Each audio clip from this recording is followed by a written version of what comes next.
Welcome to Watopian Weekly, Season 5, Episode 4. Today, we're on video, we're on audio, we are here. Watopian Weekly is a podcast for Zwifters, cyclists, and everyone else. Each week, we are here to discuss all things Zwift, life, and beyond. My name is Dustin, and with me is...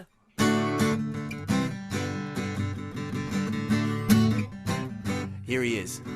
The guy who's converting his gravel bike into a mountain bike, slowly but surely. The guy that pushes limits of traction on and off the trail. The destroyer of dreams and the fulfiller of fantasies. I don't know, that's kind of weird. Josh! Hey, Josh, how are you? Good. Questionable intro, but good. What? I don't know about that. You've definitely helped a lot of people this week, I think. So, yeah. And here he is, ladies and gentlemen, joining us today. The guy who's using this time to get out of the Gabby Cat movie just because he's more of a dog person. The guy who lays down watts like a picnic blanket on an English countryside. Gentle, yet effective.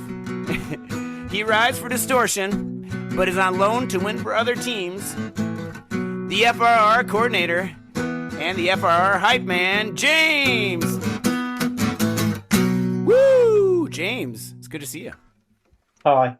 I'd like to say I did turn the Gabby Cat movie down, but I'll be brutally honest, I wasn't even offered a ticket. Oh!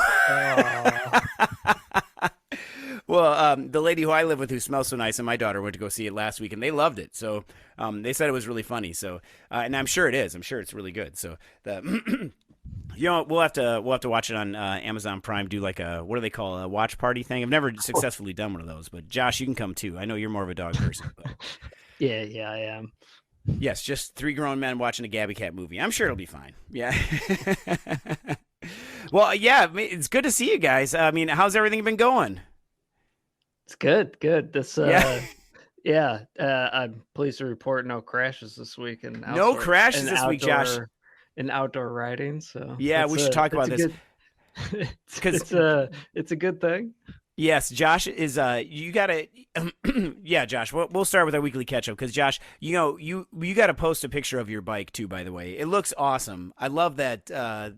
Well, okay, you talk about it, but the bar tape. I don't know how you picked that bar tape, but that is excellent. Yeah, just an Amazon special. The first Supakas. I can't Supercast. Supercast. Yeah, thank you. Yeah. Butchered that name, but it's rewrap the handlebars. So as Dustin was alluding to, my monster gravel bike is basically a mountain bike with drop bars. Yeah, has a 2.2-inch tires, I think. Suspension lockout, dropper post, all that good stuff. So it's man, yeah, it's a beast. Nice to ride. It's a mountain bike. I gotta say, like when you were saying suspension lockout, it's like a super good thing. Like tried it out yesterday, and man, that was worth a good like 1 to 1.5 miles an hour on. Oh, definitely on the pavement for sure. Like, yeah, for real, it made quite a difference. Yeah, it really does. And then you can use it too, like when you're climbing. Well, like I like mine out when I'm climbing. I'm climbing. Yeah. I mean, I definitely notice a huge difference there too, because not like bouncing. Yeah, bouncing the front tire off the ground. And then do you have is that an air sprung fork or is that a spring in there? I think it's just air fork. Okay.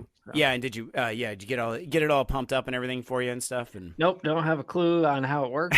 Not gonna pretend how it works. Well, that's okay. Didn't even realize the whole mountain biking realm is a mystery to me. I'm not super familiar with it, not very well read. So I didn't even realize that the fork I got had a remote lockout only, or that there was even a difference. I just assumed like, oh yeah, Yeah, right. They literally don't make lockouts for drop bars. So I just assumed I could reach down and turn it. Well, no. Yeah, which no. I have that on mine. It's okay, but it's not to be. Yeah. That is not a thing on the fork I got. So yeah, learned that the hard way and had to jerry rig some fanciness with the accessory handlebar mount that looks kind of strange, but it works okay. Well, you need to have the same handlebars that James doesn't have these on his because you have a Canyon Grail, right? But if you had the biplane handlebars, that would have been perfect. You could do that. Yeah, the double deckers. Yeah, have you ridden those before, James? Or they didn't come with your bike, or did you change them out? Or No, they didn't come in mine. I if I could have done, I'd have opted against them. I went and saw somebody had them, and they just looked like a way of snapping your wrists if you on the bottom bar. Right.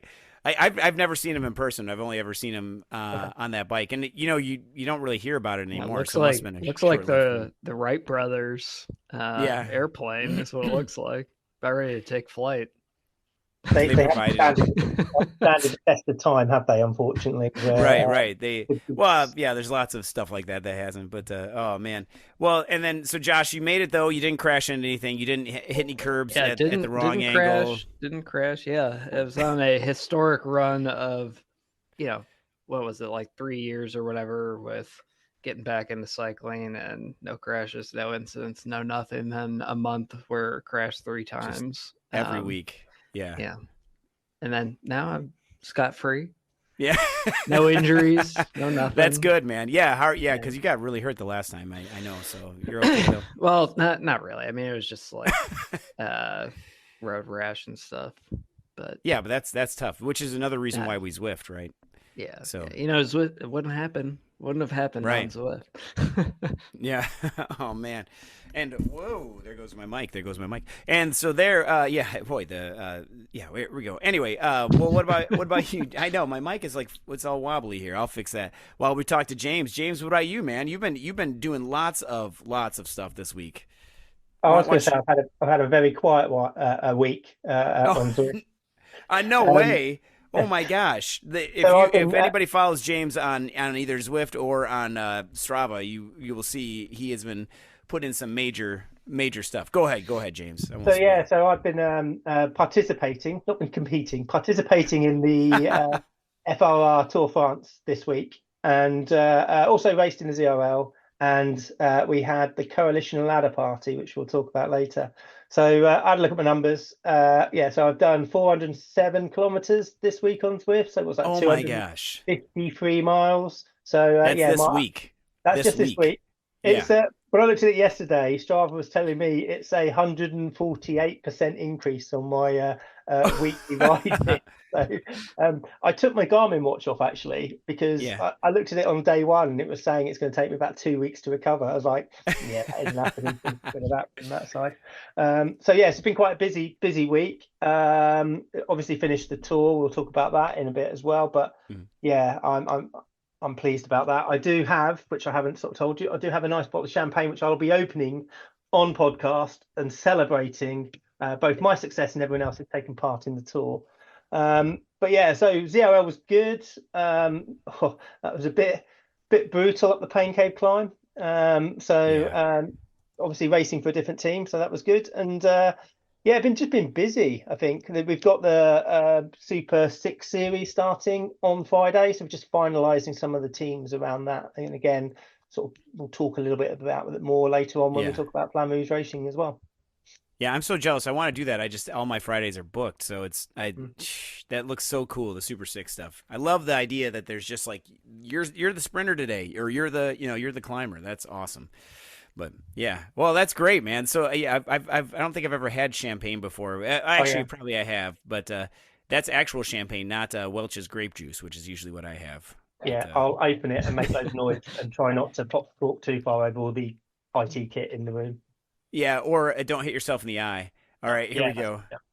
Yeah, I still cannot believe that. Do you remember seeing that? Was that Gourmet that hit himself in the eye? Yeah. Wow. Yeah. Boy, here we go. And even with the clouds of are you going to share that with? Yeah, barely heard anything at all. but it's know. there. Oh, look at that. Well, I only have water. Is that bad luck to toast with water? But I'll toast with water. But it's toast because with it's early coffee. for us. Yeah, Yeah, it is. Sorry, it's afternoon for me, so that's fine. yeah. So, congratulations to everyone who's been racing in the FR Tour. Well done to those who have been at the business end. And from there was about 3,750 riders globally that were racing. So well done to Wow. them. And good luck for Tour Britannia that's coming up. Yeah. Hey, there we go. So I think the challenge is, can I drink an entire bottle of champagne during the podcast? Yeah, I think you could do it. Yeah. You got to be able to. Oh man, that's awesome. Yeah. Well, and that what kind of champagne is that? It's got to be what is it? I've got a bottle of Laurent Perrier. Okay. I'm gonna pretend like I know what that is, but Yeah. Okay. yeah. It's a reasonable French champagne. I should give you all the details. I do know more about it, but I won't. But yeah. Sorry, I don't know. I only know beer, but and water. This water is clear water, and it's very nice. It's not sparkling, but yeah. Well, cool. Well, for me, this week I've been working on. I've been finally getting back into racing some more and getting back into being on Zwift because I've been. I still have been doing some workouts, but it's been they've been a little bit. My week has just been compressed with work and everything. Work gets in the way of my biking so much, and then Is Coach Cat mad at you for that? he's not mad at me, but he just said he was disappointed. So yeah. I'm not mad. I'm just disappointed. I think his the direct quote from Coach Cat was, "I find your lack of OTS disturbing," and but no, it's been okay. But I've been putting in some work on those and on this. Oh my gosh! So this week on Tuesday we did ZRL, which I know we're going to talk a little bit more about that. And that was fun, but. Yeah, it was good. That the Pain Cave thing, which we'll talk about that, but I thought for sure I had it sewn up. Man, I did not. And my race plan did not get executed correctly. But then later on Wednesday we played. So the day after ZRL, we played a team. So Coalition Unararium, whatever, Unaranium. Uranium, it doesn't matter, whatever, the U team. We raced rhinos, and it was an interesting race. It was on Yorkshire, the Royal Pump Room, which I don't get to Yorkshire enough, and I always forget about how fun it is, and especially even those climbs. I know the climbs, are they really fun? They're fun when you think about them afterward, but not when you're on them. But I did Yorkshire forward and reverse, right? Forward and reverse, yeah. Great fun. Yes. Yeah. So we went through this thing, and it was 5 versus 5, and I thought AI predicted me to win, and I don't know where those AI predictions are coming from. Is that internally? Do we have that data, or how does that come in, or is that just someone asking ChatGPT?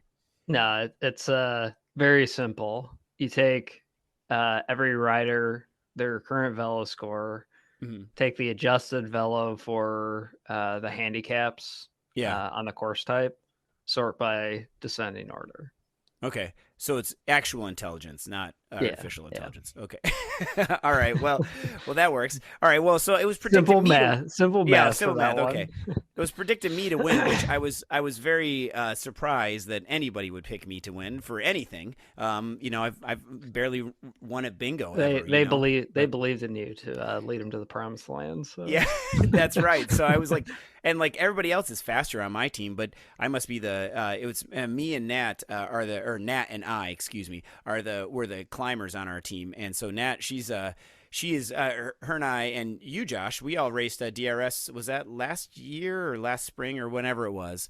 But whenever we raced DRS together, it was really fun. She was there too, and she was super fast. Anyway, so I thought for sure, it was going to be her and I. We're gonna work really hard and go up to the front. And she had a trainer issue, the trainer dropout, and so then Nat was like 35 seconds behind, and kudos to the other team because they're like, is Nat okay? And we texted back, no, she's got a trainer out. Like, can we just neutral it for a little bit, or trainer out? So and they totally did. So then we brought her back, and then they even gave us like a minute or so, and then we were able to continue on. So that was super cool. Fair play. Love that. That was really nice of them to do that. So because they didn't have to do that. You don't have to do that. But so great sportsmanship, whatever. Anyway, it's a friendship. Whatever. Anyway, we had a great time, and then we were waiting for an attack because DJ on our team has excellent tactics. And he told us when to attack, so we did, and we just kept on increasing it slowly. It wasn't like a watt bomb, and man, that worked. We started popping people off the back. Unfortunately, I couldn't stop. I had to keep on going because if I would have stopped or gone any slower, I think I would have started going backwards. So I ended up so it was just Nat and myself and one of the Rhino riders, and then on the climbs, and then I just kept on going, and I ended up dropping everybody, and I took the win. Hey, all right, so super happy about that. Team win too? Yeah, team win as well. I think we won like 33-20 or something, or 22 or something. It was great. So super fun. I did not expect that. So I was super happy about that. And then also I went mountain biking with my friend Glenn. Shout out to Glenn. He's like mountain biking Yoda. He even uses like very confusing words to help me jump over things. But I did catch some air. Oh my gosh, I wish we would have had some video of that. But like we were going over. He did a backflip too. Right? Essentially, it was a backflip, but I think it was 2 to 3 inches off the ground. It was definitely terrifying because we were going over these doubles. Do you guys know much about jump park stuff and everything, or? No, I'm not. No, me neither. So I know that. So tabletops are like, you have this big, you go up over it, and then it's like a tabletop, and then there's like a landing, right? So you have a takeoff and a landing. So that's a tabletop, and then you have doubles, and doubles are like a tabletop, but with nothing in the middle. So it kind of messes with your brain more, and you can like manual the doubles, and I only did that by accident. And so which one of these did you do the backflip over? It was the double, and the only thing oh my gosh, it was ridiculous. It was not actually a backflip, but it was just I had enough speed, and like I kept on braking before it, and he's like, you can't brake, you got to go, you just got to like kind of stand up over him. Yeah, full send. And he's like, what's the worst thing you're going to do? You're going to case the jump. And like, you're right. That's the worst thing I'm going to do. There was a completely safe, like, run out. I would just hit the ground or something like that. It would be fine. I'm wearing a helmet. So anyway, we go over this thing, and like, that first time that I actually went over it, I didn't brake, and your bike, I'm like, he pointed out that your bike is going to fly over this jump, whether you're on it or not. If you brake, it's going to stop. And I'm like, oh my gosh, like that's it. And it's just a mind thing. Anyway, I went up and over this jump, and I'm like, that's all I want to do. So we did that like 10 times. It was super fun. And I survived. And then we went down the downhill track, and like that was insane and scary. And there's this big sign that says jump ahead, like that's like a 5-foot drop. And oh my gosh, I used all 180 millimeters of my rotor, slammed on the brake, and took the route around because it's man, that was terrifying. So you white knuckled this whole thing down. Yes, I'm yes, guessing, yeah. yes. But I can't wait to do it again because it was awesome and scary. And but then you see like these 11-year-old kids just flying off these things, and it's like they don't have to pay for their own health insurance, but yeah. All right. Well, anyway, I think next time you do it, I want to see you over that 5-foot jump, and I've got this vision of ET as you fly across the moon and land. It's like that, but with a really heavy nosedive, into the ground. Oh my gosh, I feel like that jump should be sponsored by the local bike shop because of people just destroying their wheels on it. But man, it is. I'm just not good at that stuff. I don't know if I'm just too scared. I think. Yeah. Well, anyway. Oh, then the other thing I will mention. I know I've talked a long time here, but my last week I teased this that I was going to actually work on lubing up my freewheel and everything, and that worked. I totally did it. Like that is like huge for me. Like taking everything apart. The hardest part was getting the dust caps off my hub, but then once I got them off and I was able to get in there and lube everything up, it was awesome. I can't believe it. So proud of myself. Yeah, any DIY anything. Always take double the amount of time that you think it's going to take. So yep, if it works the first time, that's a It's always a good thing. Yeah, absolutely. I can't believe it. And then I went and took apart some other wheels because I was like, hey, now I can do that. And then I lost some bearings, so I don't know about that. I'm gonna have to get some more Yeah, bearings on you some don't stuff. you don't need those. No, no, no. I mean, it says 9, but do you really need 9 in there? No, no, no. Nah. So yeah, I got to do that. But You yeah, got 3. That's more than enough. yeah, exactly. I mean, it's making a really grindy sound. It's fine. But yeah, James, how's your you're converting your bike? You've got you're converting your old bike into a gravel bike. How's that been going, by the way? Yeah, I've completely left it. It's sort of Oh, 3/4 finished. I've got to do the bar tape. The front wheel, I was hoping the tubeless tape was okay, and it's not. So I'm going to have to take it off and put that back on again. And oh then yeah. I've just got it's got tram rival access on there, so I've just got to Oh, stick it on effectively on a bike stand, and then just get the gears all synced and linked together. So I think in a couple of weeks' time, I have a bit of time. I'll just do that. It's probably about a day of faffing around. You know, it should take about 5 minutes. It's going to take me all yeah. day. That's how the world works. Yep. That's that's Yeah. how any DIY Yep. anything works every Absolutely, time. absolutely. So I Every need to get time. that. Once I've done that, then I can actually probably go out and ride it, which would be quite nice. Yeah, it will be. But I've got Because my vision. I've already got my visions on the next project, which potentially is a titanium bike. So that's what ooh, I'm Ooh, thinking sounds on. expensive. yeah. Yeah, but Man, that SRAM Axis though is awesome. Like I have that on my mountain bike and Yep. it's just incredible. It's yeah, and Josh, you've got that on the new Cutthroat, right? Yeah, Yeah. yeah. yeah, It's so saw that. awesome. Yeah, it's good. It's and also I've got it on Mo Canyon anyway. So Mm. in a way, what I'm just doing is using my replacement parts or having a backup when I really do smash one up that I can swap it out as well. So, and Right. it's another couple of batteries which I keep. There must be somewhere in the house where there's Oh about yeah. 7 SRAM batteries lying around. I don't know where they are, so we're gonna have to have a bit of a Well, search for them. and I have a top tip here from Smith's Bike Shop from the head mechanic. He told me that when you charge up your access things and then don't leave the batteries on the bike. He said to take the batteries off, put them in a place where you know they are, so you don't lose them. But he said they'll last longer because like I've definitely done the thing where like Yeah. I'm going to go for a mountain bike ride and then my batteries are dead. So so that's a good tip. I need to take mine off, but but I didn't know that. All right, so. We should definitely move on here to talk about some of our main talking points here. And I know we've been busy this week, it seems like, right? But it's all been great. It's been great. And I got to say the virtual shifting, which I know we all enjoy, has definitely been a gear changer. Okay. Hey. Okay. But before we get into ZRL and everything, how do I know that how it's been explained to me that how the lady I live with who smells so nice and my daughter how they figure out that it's race night. But how do they feel? How do the people at your houses know that it's race night or race day? Are there certain indications? Well, I'll just go with like the easy answer is I just put it on the calendar, a shared calendar.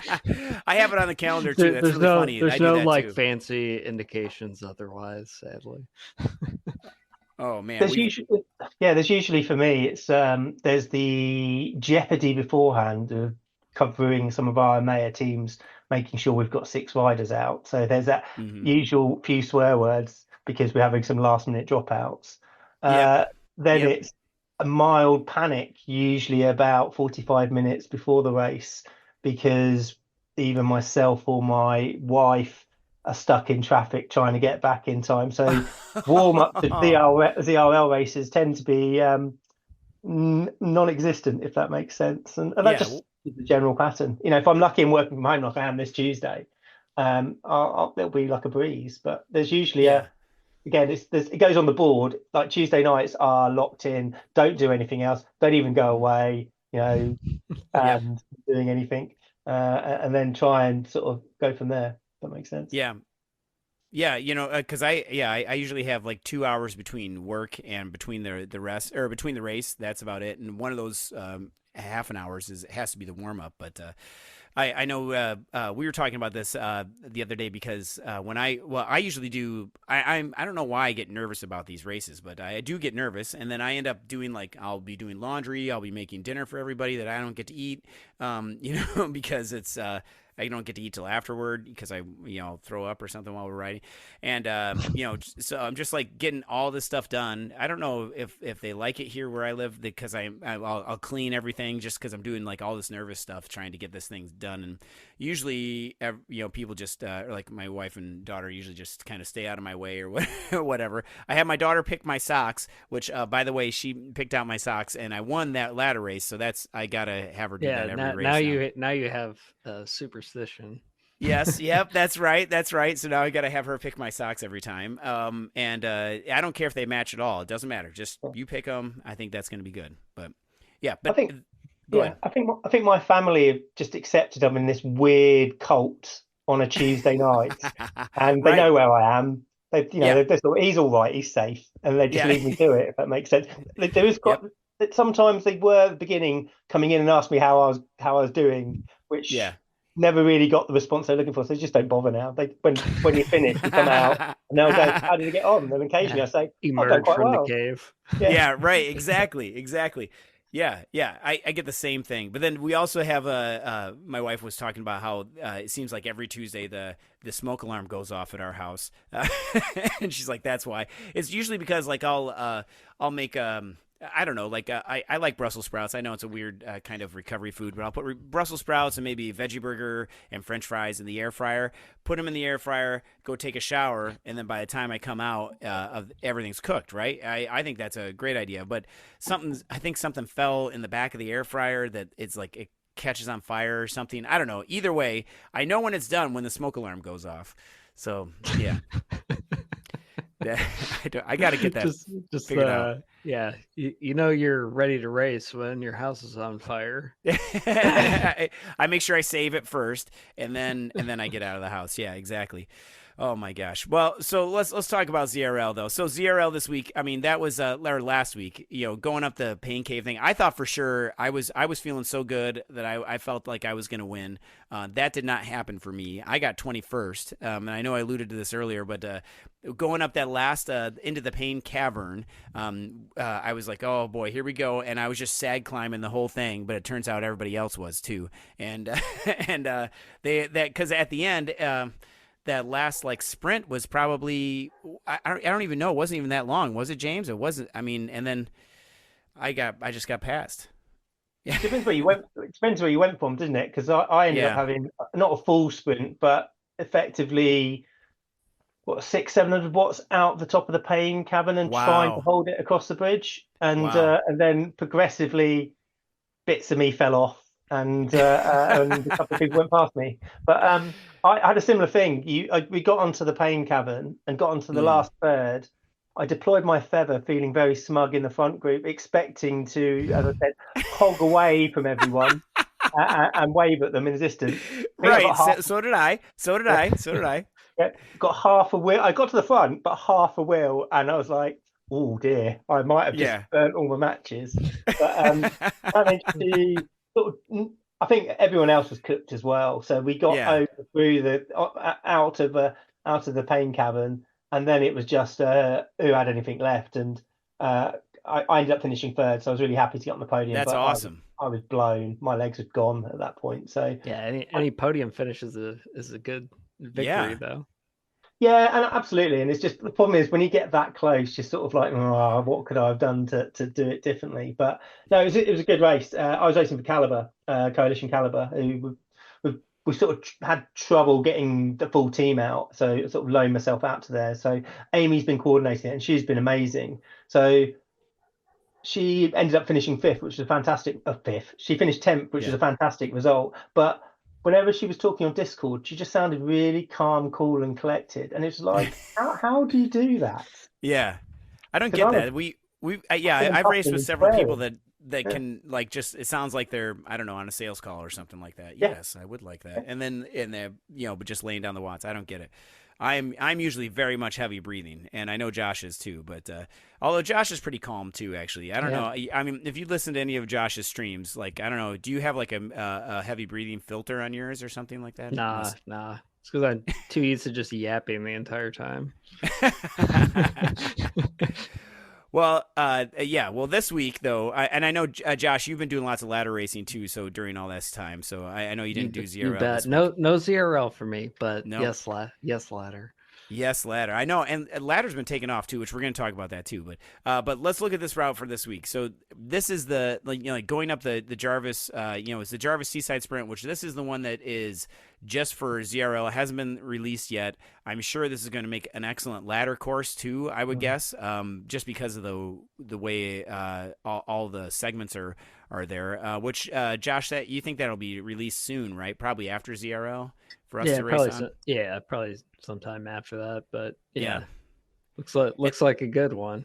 Yeah, it definitely does. And like it's still going over Jarvis Island, which I still cannot believe that was like what everybody did, millions of kilometers on, with that was Zwift. That was it, so, and if, a friendly reminder, if you have not done Jarvis Island at all, go out and do it in a free ride, because, when you're in the race and they start doing the animation and everything, it'll be earthquake. Yeah, the earthquake and stuff, which is super cool. I don't want to spoil it for you. Definitely go out and do that. But if it's during the race, that could be a little off-putting. We're like, oh, because it zooms out and like, where's everybody going? What's going on? And your screen shakes and stuff.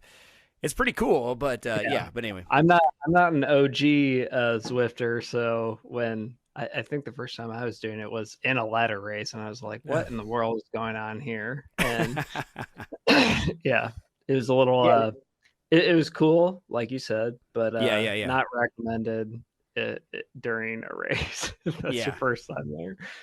Definitely, it's going to be in the sprint segment as well. So if you are watching that, you're going to know no idea where you are from that. Right, right.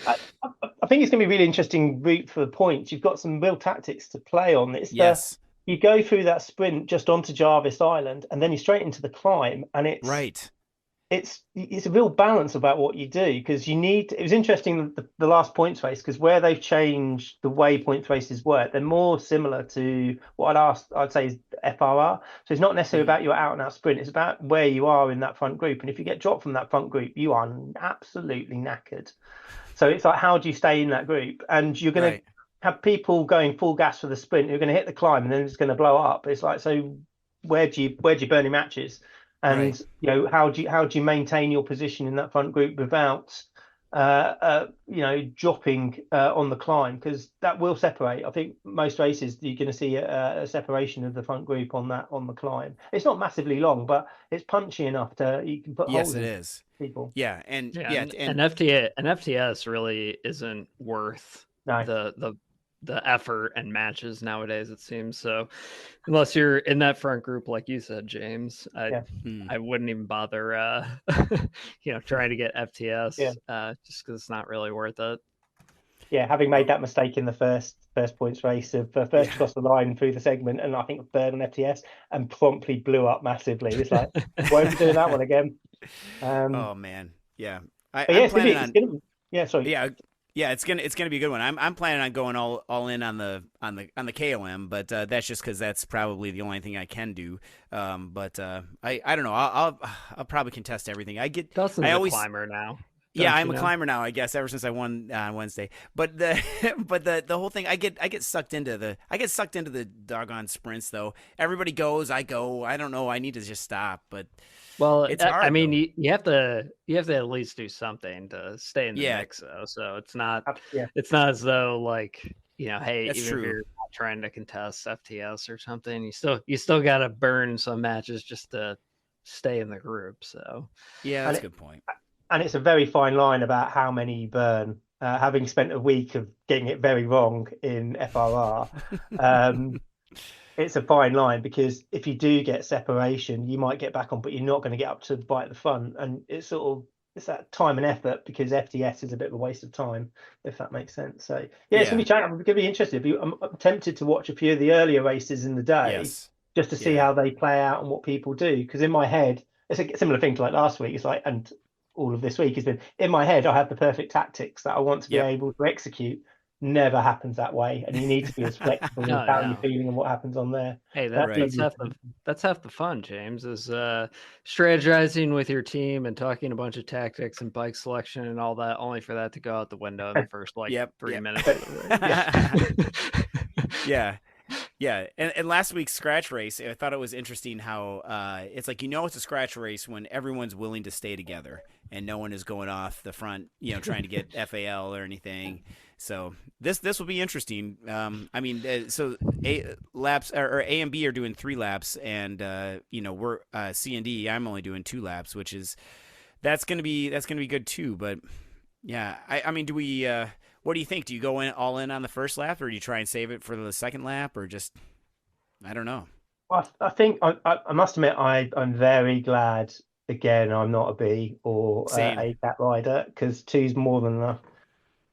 It's difficult. I think the problem is, if I was in the same race as you and you're going all in first lap, you've got to match it. So you've just got to see how everyone else is doing. My personal preference would be to light it up on the second lap after the sort of 3/4 into the sprint, and then just go and try and get separation over the climb to look to sprint down the descent and then go for the finish line points.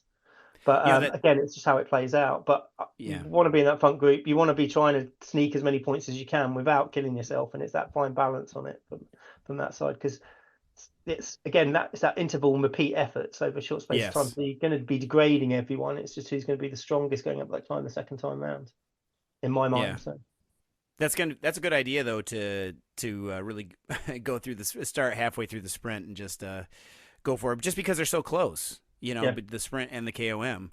So that's going to be interesting. I gotta make sure I do one of the recon rides, just because I need to remember how close they are. I remember them being close, but I just want to feel how close they are, if that makes sense. But yeah. I'm sort of going on the view that we'll wing it on the day and then instantly regret that. If that makes sense. Definitely. Well, so we've got that going on, and then we also have to talk about how do you guys feel about the shorter rounds and everything? I mean, how is there's only 4 races this time, and I think for each one of the rounds, how are you feeling about that? I think this round has felt very much like a warm up, get you back into the swing of things. I'm pretty sure the other ones have got 6 races, so I'll just double check on that now. I don't like the 4, but I do like the fact. Well, I do like the fact we've only done 1 time trial, even though we're going to do another one because of the mess it was the first time around. So, and I get slightly annoyed at the lack of variety of types of racing, which is why I see other formats such as ladder and FRR providing something different out there. And while I think the difference in, where they've tried to change some of the point structures, so that is valuable, I just don't think they've gone far enough for this stage. Yeah. And Josh, are you getting FOMO at all? Are you going to be joining the second round? What do you think? I'll be honest. I thought for sure I would get FOMO, but I haven't. So I'm fine using this as a rest day. Because obviously there's not much going on Tuesday because everyone's doing ZRL. Except for me. Everyone except for Josh. No, there are other people too, but I'm doing 2 2-week ladder racing instead. And you've been riding a lot out. You've been riding a lot outdoors. Yeah, too, it's still we've had more warm weather. I know at the tail end of September, and it's unusual, but not that I'm complaining. Right. Yeah, because Josh is in Michigan, I'm in Minnesota, and we've got similar weather. You probably get more snow than I do just because of your location. But man, it has been nice to be outside and do some of that stuff. But I get FOMO from not doing Zwift though even when I'm outside though. I know that's kind of weird, but because I see everybody else doing stuff like James is doing all these FRR things, which is a perfect segue into FRR here. James, would you mind talking a little bit about how you completed the Tour of France and with your French champagne, and how you're so looking forward to this, and then Tour Britannia is coming up soon, right? It should be. Yeah, and before we segue quickly into that, Sure. yeah, the ZRL is all 4 races per round. I didn't realise that, so Yeah. yeah, I'm not necessarily a fan of that. But FR Tour Yeah. France, what has that been? It's supposed to, Rich listen to the people, which he always does, which is really good. He's really Yeah. positive about taking on feedback and going from there. So the Tour France was supposed to be the soft way into the FRR Tour series with not as much climbing. However, the 3 times I've been up the Petty KOM, it's killed me each time. So two up the segment way and 1 up the other way, and it's murdered me in the races. So I sort of scuppered any GC aspirations pretty quickly. But it's been really good. As I said, there's been over 3,750 riders participating. The stage 8 is still ongoing today. It's the first time out of all the stages that I've done one in a morning, actually, because in a morning at a sensible time, because I have raced 3 of the stages after midnight, and which is just and crazy. Yeah, I wouldn't recommend it. I think the one positive thing about the way Rich schedules the timings is you can fit them around your day, no matter how busy you are. And this has been the busiest week of work for me. It just is operationally, just really busy. I work for a university in the UK. This has been our start of the academic year. It's been absolutely nuts. So where we've been able to do is fit in around family time, fit in around sort of work commitments. It's been really tough. So I think there's a number of riders who have just completed it. So that is a fantastic achievement in itself, myself included. And there's some people who've done ridiculous amounts of effort. There's been a lot of people catching up, which is a real positive sign because they're really pushing. And yeah, I've seen some amazing performances over the 9 days. So it's been, really good. And we've said that we've been coalition. The teams have done really well. We're hopeful that we can just sneak onto the podium on the men's team today. So if anybody's still racing, good luck, and we'll cross-reference the results afterwards. Now we do have Tour Britannia coming up at the beginning of November, which similar distance. It's about 320-ish kilometers. Might be a little bit less than that. But whereas Tour France, I think, was 1,800 meters worth of climbing. Tour Britannia is about 5,000 meters of climbing. Now, obviously, me living in the UK, I'm not sure where Richard's found those climbing meters from, but he has. I think it's just repeated loops of Yorkshire and Scotland. So it's going to be tough, and the Surrey Hills as well. So looking forward to that. I think walk some form into it from that side. So, but yeah, I think it's really the fact there've been so many people racing in it and across all the times, it's been really impressive from that side. And then on the FRR side, we've also got the Super 6 series kicking off on Friday. So I reached out to Rich just to see if he had, a bit of a message for the a special message for the Watopian Weekly audience. And he gave one back to me. So the message he wanted to provide about the Super 6 was that it's a different level of rider engagement, strategy and test against a rider that in theory should be more closely matched than every other racing series. And he pointed out that while the other time zones are sort of building, it's the first round. Europe is really going to show the other areas what is possible. Was his quote? Let me come back from there. So, and they're also going to be live streaming the European time zone through ZMS on Friday. So looking forward to that as well. Yeah. And I think with the success and the take up there, hopefully Rich and also the teams within coalition can build on that as well, and we can see that expanding out.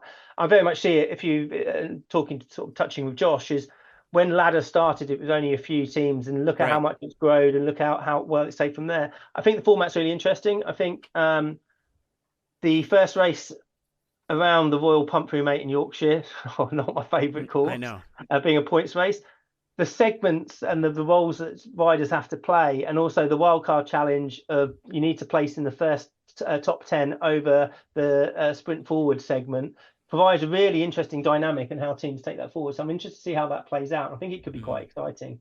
I'm just hoping I'm not well, I'm the team captain of my team. I'm definitely not going to be the wild card person. So try and choose the easiest route for me possible from that Yeah. side. So I'm really interested to see how it goes. I want to see it grow. I think it's something different. I think it's really positive from that side. Yeah. And I think it's been really interesting to see, Coalition, we've got 11 teams in it. We've got about 65 riders. There's a little bit push to try and get a few more sort of signed up. And I think it will grow. So hopefully, fingers crossed, we'll see how it is. But yeah, Friday night and when it all kicks off. Yeah, that's for sure.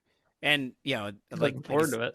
Yeah, I know. It is awesome, and I love the format and everything. And exactly, just that, finding other things outside of ZRL or just a regular race that you would join in on the companion app.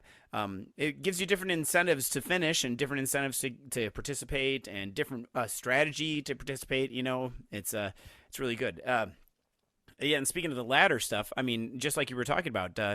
I mean, Josh, how many teams when we started ladder? Was it probably last year or was it last winter? I mean, like we've been talking about ladder for years, but it hasn't really taken off in the United States. Probably in our time zones, probably maybe last year. I feel now it's like you can do like 5 ladder races a week. Yeah, we're in a good spot now, but I think. I think when I originally took over as Coalition's head ladder captain, I think we internally only had like 2 or 3 teams in Coalition. Now we have 15 and 193 riders last I checked. So tons of people across like APAC, women's, Americas, EMEA. So it's definitely grown a lot, and I think with that has attracted some other clubs to join in too. So it's definitely nice. Yeah, and it has been that extra format and stuff, and like I think more and more people are seeing that benefit too, because it's something different. It's so you can't hide. You have to participate. You can't just sit in the pack. You have to I have to put down 205 watts considerably most times. It's too much, but hey, but you did win. And, I know. I still cannot believe that. I really cannot believe that. I don't know how it happened, but I just couldn't stop. That was all. I just couldn't. We did a bit of departure. Normally our races we like always choose like flat or rolling courses. That's just what the power profiles are for almost everyone on our team. Sans maybe like 2. So we chose like volcano climb, even though like it not our strength or anything. So that was ill-advised. Definitely lost that one, but it was fun. Then we did a Bologna time trial. Oh, I saw that. What? Yeah, that is like the worst. Oh, the worst. Yeah, course and ever. it's not like a technically like quote unquote legal ladder course, but both teams wanted to try something different outside of the box, so we kind of aligned on, hey, let's just do the Bologna TT lap, and I mean, super short race. It was like less than 20 minutes because it's not like 5 miles, long. right? Yeah. Or something, it's like 5.5, 6 miles, something like that. But straight up. Straight up. Oh my gosh. Won by a point. Wow. Good work.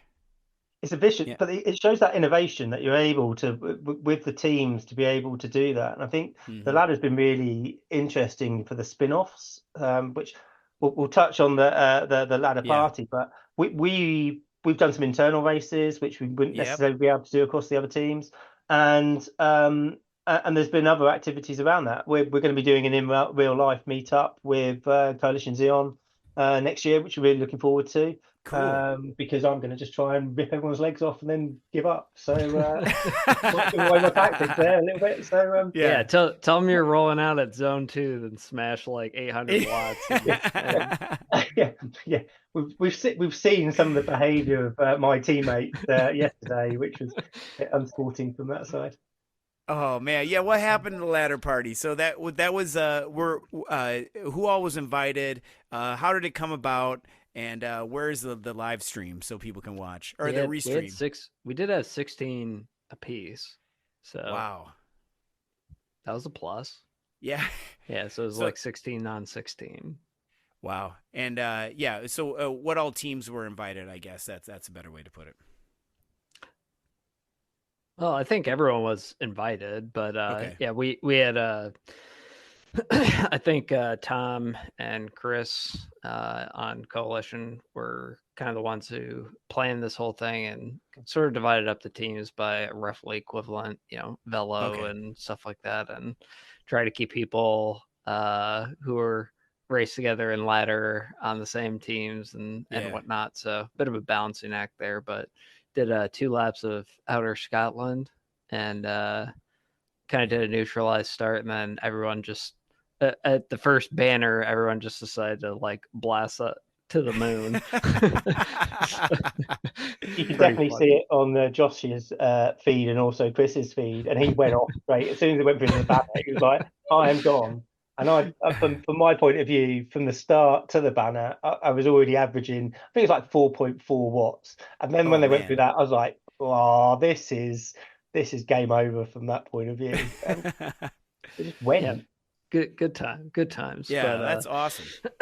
yeah, I think some of the stronger folks like Nils and folks on like Scything and better teams than I'm on probably only didn't contest the finish because they were riding like BMX bikes or the Buffalo bikes. Oh, that's Yeah, awesome.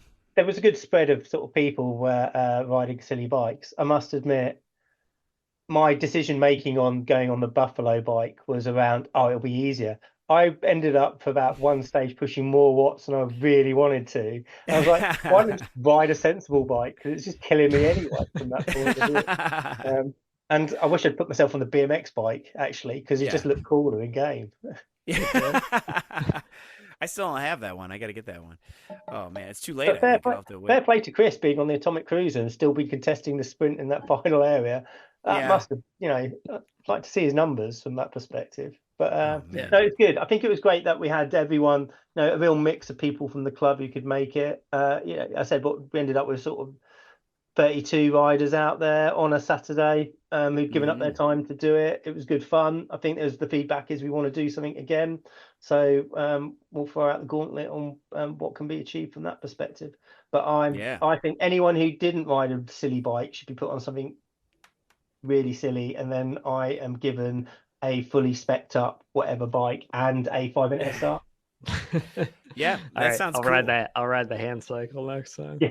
It was good fun. It was good fun. I think everyone enjoyed it from that side. And I think where both Tom and Chris had divvied up the teams, we didn't really have anyone. There was always someone racing someone, if that made sense. I think that was, from my side looking at it, was the one sort of nervousness around that. But yeah, I enjoyed it. To be fair, I wouldn't want to do it in the middle of an FRR series if that's Yeah, possible, really. because my quads are still hurting just from that and bad Yeah. pedal technique. But yeah, it was good fun, very good fun, Man. and just shows that diversity of what you can do Yep. with the ladder format, and because the teams tend to stay together for a bit longer than maybe ZRL. There's a bit more movement around that, and Yeah. I think shout out to Coalition Xeon, who I think had 5 riders in the top 7. So whoop whoop. I Yeah. thankfully brought their overall average down significantly. So I'll take that one up. But yeah, it was good fun, and they were all chatting about it afterwards. So there's quite good team cohesion and sort of conversations that are taking place, sort of that we're not all visible of. So yeah, it's good. Yeah. That's awesome. That's awesome. And speaking of More importantly, good go ahead. banter in the chat too. Oh, I'm sure. I'm sure. That should have been live streamed too. Yeah, just that. Hopefully it was. But speaking of FRR, though, we got to talk about the Matt Ladd Challenge, which is to do each one of the FRR stages plus an additional 1,200 meters of climbing. And we at least have, and I'm proud to say that Mark P has been joining Matt on these, and he rides for 4-star, and he's been crushing it, giving Matt some much-needed company on those lonely, lonely climbs. So they say it's lonely at the top. Well, now he's got some company. But so that's really cool. So shout out to Mark, who's been riding with Matt. And I hope either Rich buys you a T-shirt or you get a T-shirt or something like that. Because the Matt Ladd Challenge, I want to get one, but I want to participate in it first to do it. So that means I will probably do one stage of FRR, and then 2 days later try and hang out with Matt. But yeah, just to get through it. But and then I know we're getting close to the end of the episode. I know we're running close on time, but let's just touch real quickly the hot button thing about the Strava versus Garmin. Have you seen all this stuff? Yeah. Oh, yeah. I'm not a legal expert, but I am not either. But it's this will be interesting to see how this plays out. I don't think this is going to go in Strava's favor. Yes, I don't think so either. No, and I don't quite understand. I've watched some of it and I've read some of the articles around it. I don't see why. I'm still struggling to see why Strava would kick this off in that way, because they've only them they're going to have problems with and lose from that perspective. Right. Yeah. I don't get it either. I mean, and anytime you say like, I mean, for example, anytime you are like, hey, just, when you use the word Garmin is almost like, you say head unit or something, but you just say Garmin, it's like Kleenex or something, or it's like just a generic term. Oh yeah. Just check it out on your Garmin, even if you have a Wahoo or a Hammerhead or something like that. Yeah. So So for background and context, it's Strava had sued Garmin over some basically alleged patent infringement. So I think I don't know. It seems weird because they've had a long-standing partnership. So it almost seems like hey, I'm opening a door, dropping a grenade in it, and then running away. So I'm not really sure what the end game is here, but will be interesting to see how this plays out. I don't really have a strong opinion on it because I'm not like super well read in it, but it seems like an odd move. I'll leave it at that. I'd definitely recommend to any viewers or listeners, because you're a multi-platform podcast nowadays. Check out DC Rainmaker's summary on it, especially on YouTube, because it's quite interesting. Garmin segments predate Strava. However, Strava obviously looking to go public, aren't they? So there's a balance between it too, but it's not going to end well in the way that it shapes. It'll be interesting to see what happens. Yeah, and I'll add that. I will add that link on there too, and just some just some other So it's just thought. I know people are probably waiting for us to weigh in on it. So yeah. I'm just kidding. But anyway, I'm glad that we were able to. Yeah, it just doesn't make any sense. But anyway, so we got that covered. All right. So, but I do want to. We have a couple more feedback things from the Watopian Weekly people that I've got a couple messages about our updated formats. It's great to see and hear everybody for the people who are watching and everything. That's cool. And we got the aspect ratio fixed. And then someone put on there that I was doing a Will Arnett impersonation all last week, but I think I was just a little under the weather or something. But you know who Will Arnett is, right? From he's Joe Bluth on Arrested Development and everything, and he talks like this. He does the Reese's Pieces commercials too. So how do you eat your Reese's? I don't think that sounds like. Does that sound like Will Arnett? I don't know. I'm gonna have to watch last week's episode to comment on that. I must admit. I don't know. I didn't notice it when I did watch it, so okay. Yeah, I just disregard them. Yeah, we did get the aspect ratio fixed, which is good. I had the wrong button clicked when I was exporting it, because James, on that initial episode that you and I were on, it was like tiny. So I don't know why. I was like, what happened? But anyway, I got it figured out now, so it should be okay. And with that, gentlemen, thank you both for being here. And I think we covered everything we needed to cover. Anybody have any other shout-outs? I got a shout-out to Epiphany. I got to, and Uniranium, the whatever, or Udamame. I don't know. But, go ahead. Anybody else got any shout-outs before we close out the episode? Apologies, I might race with my ZRL team, not actually Captain Distortion at some point. But could be round 2 at this rate. So we'll see. Yeah, that's going to be good. And Josh, you on Synoxium. I cannot pronounce any of these things, but we named him that just for the express purpose that you couldn't pronounce it. That I couldn't do it personally. That I can't do it for some reason. I just can't get it. Yeah. Anyway. Oh man, you sound good. I'd like to take all of them in one go and see if it makes me feel any better. Yeah, I know. They all sound like either diseases or those or some sort of like a pill that has very, very bad side effects that Thank you, everybody, for listening and for week after week. And be sure to check out the Discord. And you can always send us an email at watopianweekly@gmail.com.